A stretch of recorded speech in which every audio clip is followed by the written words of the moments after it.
అనంతపురం జిల్లా పుట్టపర్తి నియోజకవర్గం ఓబుల దేవరలోని ఓ జ్యువెలరీ షాపులో భారీ చోరీ జరిగింది.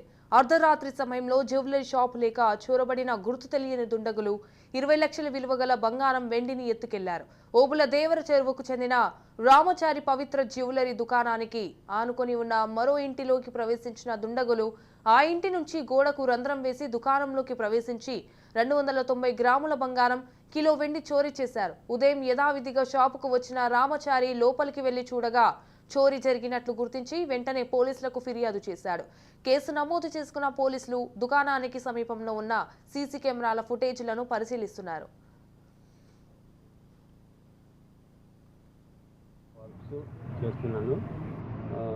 నైట్ షాప్ క్లోజ్ చేసుకొని వచ్చిన తర్వాత నైట్లో దొంగలు చొరబడేసి వెనక పక్క హాస్పిటల్ పక్కన హోల్స్ వేసేసి వెనక పక్కన వచ్చేసి వెనక్కి అంతా పడగొట్టేసేసి 295 గ్రాములు విలువైన బంగారాన్ని తీసుకెళ్లారు. కేజీ వెండి తీసుకెళ్ళేసి దాని విలువ వచ్చేసి 19 లక్షలు వరకు ఉంది.